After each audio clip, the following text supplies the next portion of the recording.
ಬೆಳಿಗ್ಗೆ ಸ್ಟೋನ್ ಕ್ರಷರಲ್ಲಿ ಅತ್ಯಂತ ಭೀಕರವಾದಂಥ ಒಂದು ಆಕ್ಸಿಡೆಂಟ್ ಆಗಿ ಸುಮಾರು 7 ಜನ ಈಗಾಗಲೇ ಸತ್ತಿರುವಂಥ ವರದಿ ಬಂದಿದೆ ಮತ್ತು 5 ಜನ ಇದೇ ಹಾಸ್ಪಿಟ್ಲಲ್ಲಿ ಅಡ್ಮಿಟ್ ಆಗಿದ್ದಾರೆ.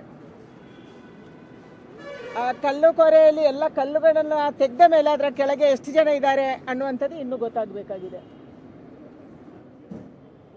ಅತ್ಯಂತ ದೊಡ್ಡ ದುರ್ಘಟನೆ ಇದು. ಕಳೆದ ಹಲವಾರು ವರ್ಷಗಳಿಂದ ನಾವು ನಿರಂತರವಾಗಿ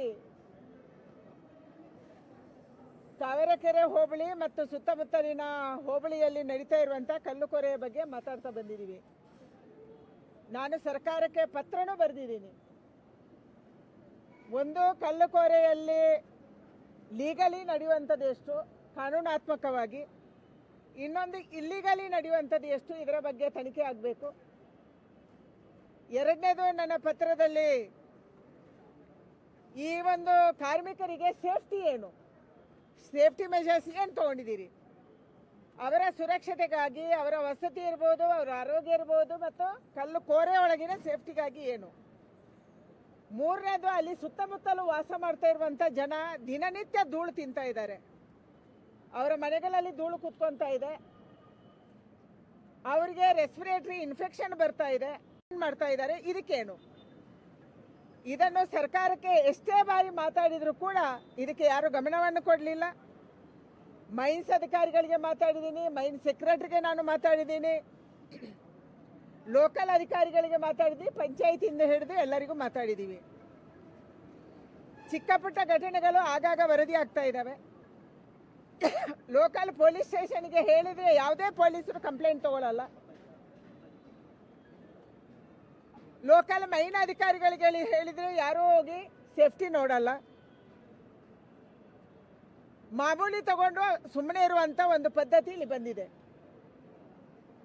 ಅದಕ್ಕೆ ನನ್ನ ಆಗ್ರಹ ಇದೆ, ತಕ್ಷಣ ಎಷ್ಟು ಮೈನ್ಗಳು ಲೀಗಲ್ ಇದ್ದಾವೆ, ಎಷ್ಟು ಇಲ್ಲಿಗಲ್ ಇದ್ದಾವೆ, ಎಷ್ಟು ಕಾರ್ಮಿಕರಿದ್ದಾರೆ, ಆ ಕಾರ್ಮಿಕರ ಸೇಫ್ಟಿ ಬಗ್ಗೆ ಏನು ಮೆಷರ್ಸ್ ತಗೊಂಡಿದ್ದಾರೆ, ಇದರ ಬಗ್ಗೆ ತನಿಖೆ ಆಗಬೇಕು, ಸಮಗ್ರವಾದಂಥ ತನಿಖೆ ಆಗಬೇಕು.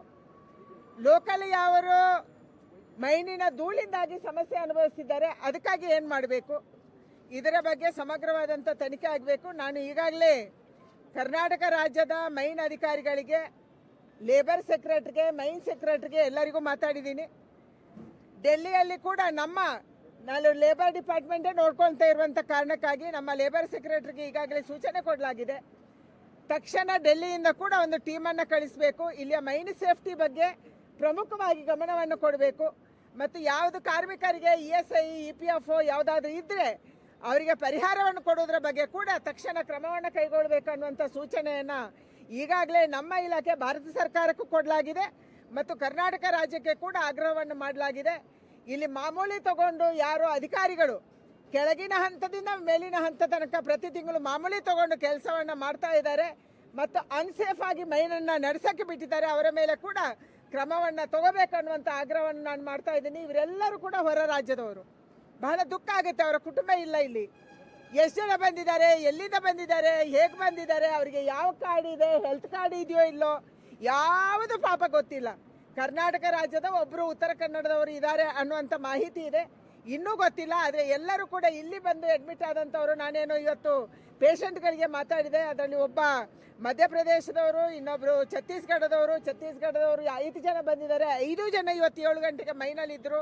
ಅವರು ಬದುಕಿದಾರೋ ಸತ್ತಿದಾರೋ ಪಾಪ ಆ ಹುಡುಗನಿಗೆ ಗೊತ್ತಿಲ್ಲ, ಅವನು ಇಂಜುರಿ ಆಗಿದ್ದಾನೆ. ಆದರೆ ಸತ್ತಿರುವವರ ಮುಖ ಅಥವಾ ತಲೆಯನ್ನು ನೋಡೋಕ್ಕಾಗಲ್ಲ, ಯಾಕಂದರೆ ಕಲ್ಲು ಬಿದ್ದರೆ ಏನಾಗ್ಬೋದು, ಅವರ ಬಾಡಿ ಕರೆಕ್ಟಾಗಿ ಸಿಗುತ್ತೋ ಇಲ್ಲೋ ಅನ್ನುವಂಥದ್ದು ಗೊತ್ತಿಲ್ಲ. ಇದು ಇವತ್ತಿನ ಪರಿಸ್ಥಿತಿ. ಅದಕ್ಕಾಗಿ ಈ ರಾಜ್ಯ ಸರ್ಕಾರ ಮೈನ್ ಸೇಫ್ಟಿ ಬಗ್ಗೆ ಏನು ಮಾಡ್ತಾ ಇದೆ, ಕೇವಲ ಮಾಮೂಲಿ ತಗೊಂಡು ನೀವು ಸುಮ್ಮನೆ ಆಗ್ತೀರಾ, ಇಲ್ಲ ಇವರ ಬಗ್ಗೆ ಏನಾದ್ರು ಯೋಚನೆ ಮಾಡ್ತೀರಾ, ಇದು ನಮ್ಮ ಪ್ರಶ್ನೆ ಇದೆ.